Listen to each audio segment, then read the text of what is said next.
রাজকুমারের আত্ম উপলব্ধি।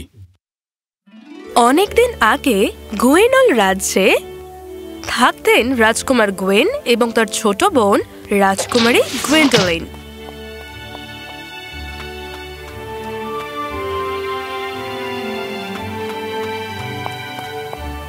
গুয়েন, গুয়েন, দেখো আমি কে এনেছি বাগান থেকে। ঈশ্বরের দোহাই গুয়েন্ডোলিন, কতবার আমি তোমাকে বলেছি যে আমাকে বিরক্ত করবে না যখন আমি প্র্যাকটিস করি। আমি ভেবেছিলাম। তুমি বুঝতে পারছো না বোন আমার, আমি রাজকুমার, আমি আমার লক্ষ্যভ্রষ্ট হতে পারি না।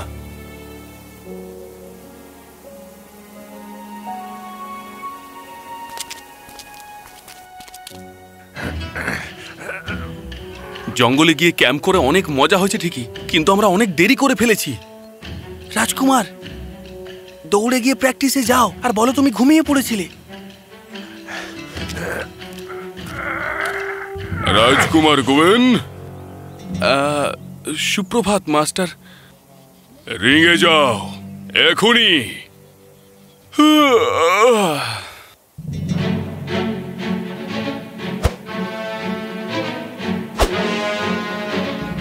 রাজকুমার গোয়েন, তুমি কি এইভাবে যুদ্ধে লড়াই করবে? তুমি রাজকুমার, তোমার সেনাবাহিনীকে তোমায় নেতৃত্ব দিতে হবে, আর সেটা কি তুমি এইভাবে করবে?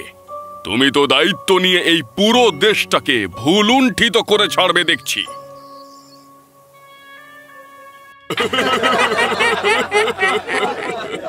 কেমন রাজকুমার?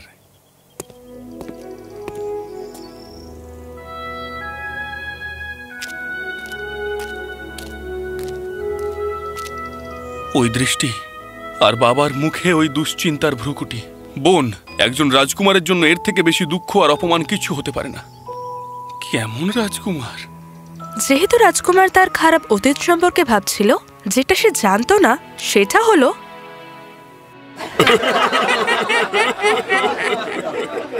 কেমন রাজকুমার? অনেক হয়েছে, রাজকুমারকে অপমান করতে দিতে আমি পারি না। আমি খুবই দুঃখিত, আমার পুত্র নিশ্চয় খুবই বিশৃঙ্খল হয়েছে। এটা তার বয়স মহামহিম। আপনার সন্তান একজন দায়িত্ববান রাজকুমার, ওর সঙ্গে আমায় একটু কড়াকড়ি করতে হবে, কিন্তু একজন মহান রাজা হবার সমস্ত গুণ তার মধ্যে আছে, ঠিক তার পিতার মতো। ধন্যবাদ, আমার একজন মহান শিক্ষক ছিল, আমার পুত্রও তাই পেয়েছে। কিন্তু এগুলো সম্পর্কে রাজকুমার কিছুই জানতো না।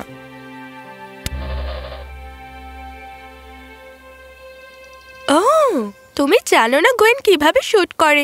ওর সব তীরগুলো লক্ষ্যে গিয়ে পৌঁছায়। কিন্তু তুমিও তো রাজকুমারী, তোমারও তীর ছোড়া উচিত, তাই না? গুয়েনের এত সময় নেই আমাকে শেখানোর মতো, কিন্তু আমি তাকে জিজ্ঞেস করব। আমি জানি ওর প্রিয় স্ট্রবেরি কেকটা আমাকে বেক করতে হবে, ও এটা খুব ভালোবাসে।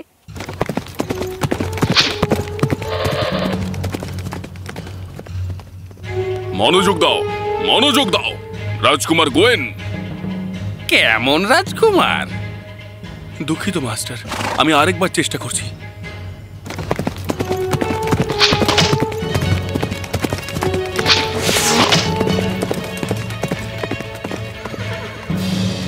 আমি পেরেছি মাস্টার। যুদ্ধক্ষেত্রে তুমি হয়তো একটিই সুযোগ পাবে, আর সেটাই যেন তোমার জন্য যথেষ্ট হয়। আজ এখানেই শেষ।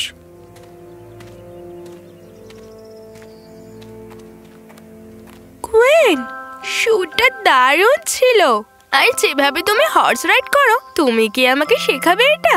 Please please. তুমি কেন এসেছো এখানে? আমি দূর থেকে তোমাকে দেখছিলাম। আর একটু দাঁড়াও, স্ট্রবেরি কেক তোমার প্রিয়। কেক? তুমি আমায় লক্ষ্যভ্রষ্ট করিয়েছো একটা কেকের জন্য? আমি যখন প্র্যাকটিস করি তখন তুমি কেন বারবার এসে আমাকে বিরক্ত করো? কখন তুমি থামবে? এই তোমার কারণেই না।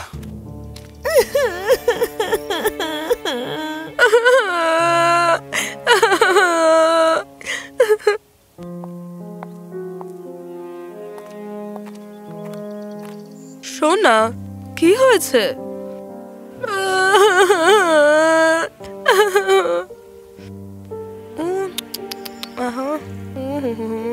আমাকে বলো সোনা মা, কি ব্যাপার? কেন গুয়েন আমাকে এতটা পরিমাণে ঘৃণা করে? না, ও তোমাকে একেবারে ঘৃণা করে না। কেউ তোমাকে ঘৃণা করে না সোনা। গুয়েন তোমাকে ভালোবাসে, আমরা প্রত্যেকে ভালোবাসি। না না, ও বাসে না।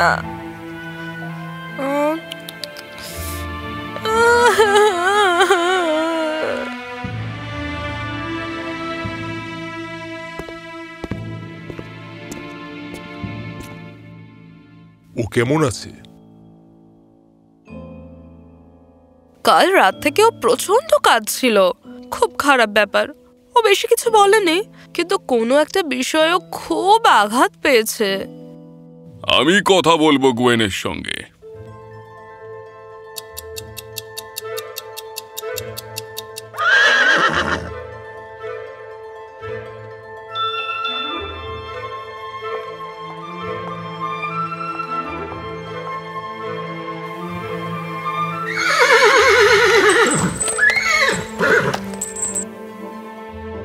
গুয়েন, তুমি খুব সাহসী। হ্যাঁ মহামহিম, আপনি এই ঘোড়াটিকে শান্ত করেছেন। ও শুধু নিজের ছায়াটাকে দেখে ভয় পাচ্ছিল, তাই আমি শুধু ওকে একটু এদিকে ঘুরিয়ে দিয়েছি যাতে ও নিজের ছায়াটা দেখতে না পায়। কিন্তু ওকে শেখানো এখনো অনেক বাকি। ওকে ওর আস্থা বলে নিয়ে যাও, এখনো কিন্তু ও বিপদের কারণ হতে পারে। আপনার হুকুম শিরোধার্য মহামহিম।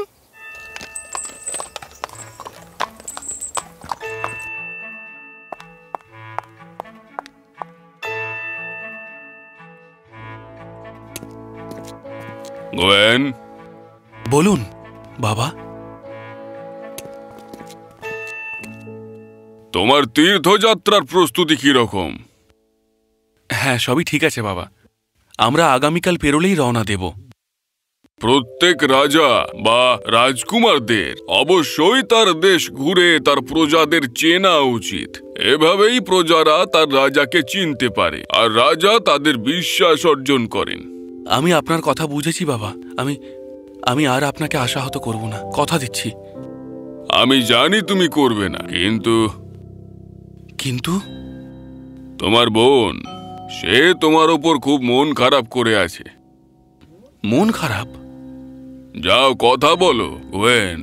মনে রেখো, একজন ভালো রাজা কিন্তু একজন ভালো দাদাও। বাবা, আমি আমি আমি আমি দুঃখিত যে আপনি আশাহত। গিয়ে কথা বলো, বুঝলে? আমি আশাহত করেছি ওনাকে। আবার গোয়েন্ডালিন। রক্ষী, তুমি কি গোয়েন্ডালিনকে দেখেছো? আমি ওনাকে আস্তাবলের দিকে যেতে দেখলাম।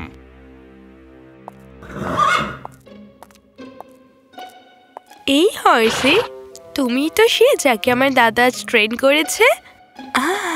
এই দেখো, তোমার জন্য চিনি এনেছি। সুন্দর সুন্দর ঘোড়া।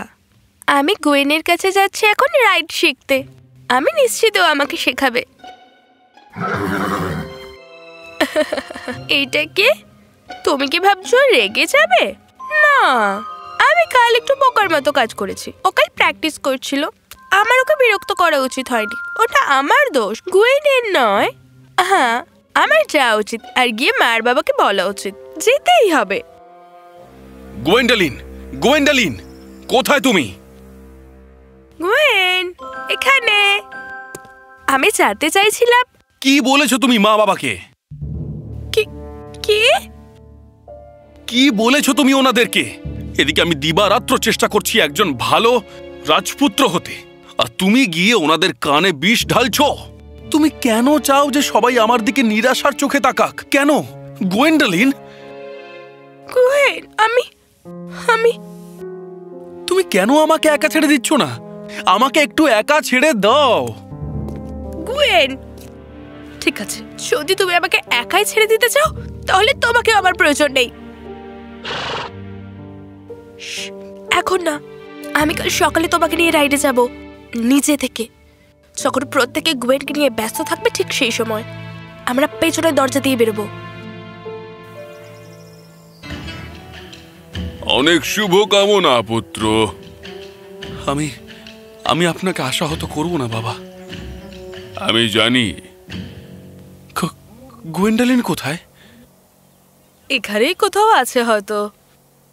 আচ্ছা বেশ মা, ও হয়তো এখনো ঘুমোচ্ছে।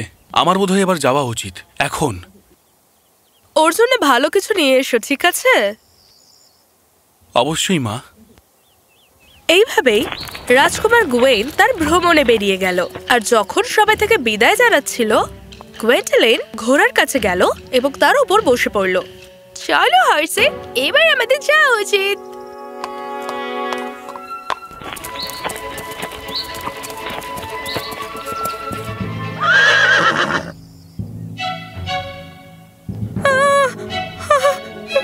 হর্সে, কি হয়েছে?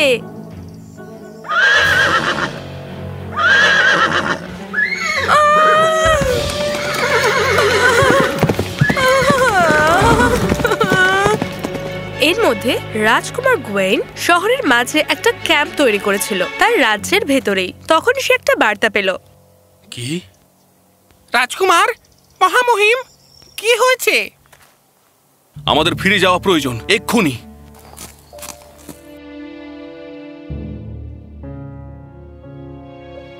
ও খুবই বাজেভাবে আহত হয়েছে। আমরা সব চেষ্টা করছি, কিন্তু ওর জ্বর না কমা অবধি কিছু বলা যাচ্ছে না। বাবা, বাবা, কেমন আছে গোয়েন্ডালিন? ভালো নেই বাবা। কেন যে ও ঘোড়ায় চাপতে গেল? ঘোড়ায়? গোয়েন, শুটটা দারুণ ছিল। আর যেভাবে তুমি হর্স রাইড করো, তুমি কি আমাকে শেখাবে এটা? Please please. তার মানে সত্যি শিখতে চাইতো কিভাবে ঘোড়ায় চড়তে হয়। ও আজ আস্তা বলেও গিয়েছিল, আর আমি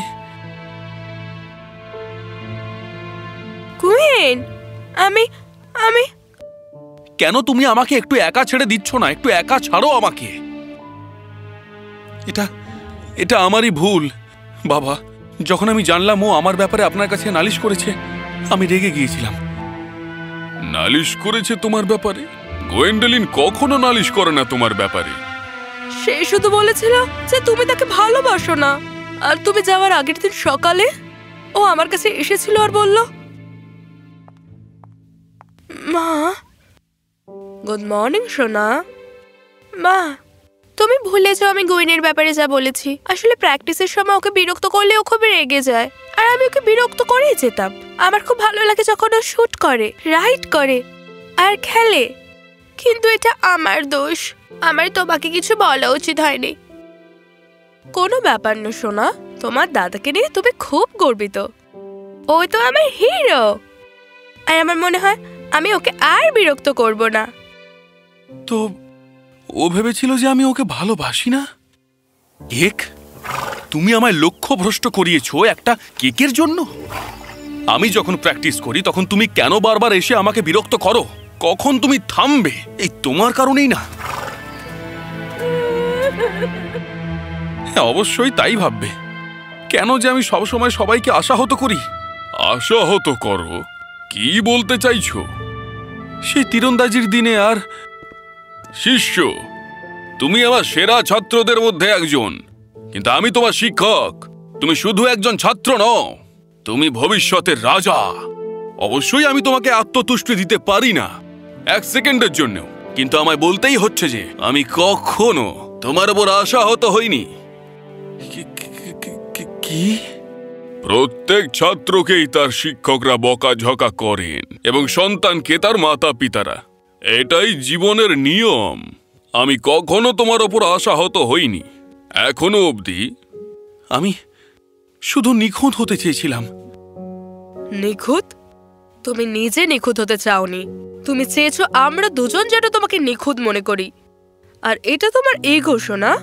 যদি তুমি তোমার মাস্টারের থেকে সংশোধিত না হও, কিংবা মা বাবার থেকে সঠিকভাবে কেউ যদি বিরক্ত করে, কিংবা তোমার ভুল ত্রুটি ধরিয়ে দেয়, কিংবা তোমার উপর হাসে, তাহলে সেটা নিখুঁত হওয়ার প্রয়াস নয়, এটা ইগো। তুমি আমাদের ওপর তোমার ইগো দেখাতে পারো না, তাই তুমি তোমার রাগ তোমার ছোট বোনের ওপর দেখিয়েছো। কিভাবে পারলে? বোন, আমি জানি না কি বলবো। আমি দুঃখিত, কিন্তু সোনাই, আমি ভালোবাসি তোমায়। তুমি যে আমার ছোট্ট বোন। দয়া করে ক্ষমা করো আমায়। ফিরে এসো। আমি কথা দিচ্ছি, তুমি যেমনটা চেয়েছিলে আমি সেরকম দাদাই হব। ফিরে এসো গোয়েন্ডালিন, আমি ভালোবাসি তোমায়।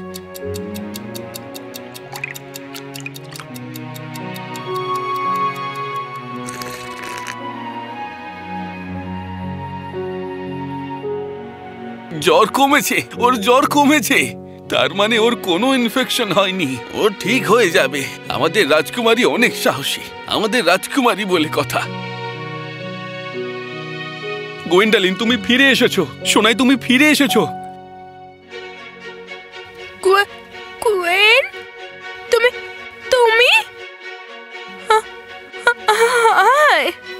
সেই দিন গোয়েন শিখলো যে কেউ কখনো নিখুঁত হয় না, আর হওয়ার প্রয়োজনও নেই যতক্ষণ আমরা নম্র থাকবো আর নিজেকে সঠিক করার চেষ্টা করব। গোয়েন শিখলো যে সব থেকে খারাপ কাজ হলো যাদের আমরা ভালোবাসি তাদের উপর নিজের ইগো দেখানো। সে সবসময় চেয়েছিল নিজেকে নিখুঁত এবং সঠিক হিসেবে গণ্য করতে।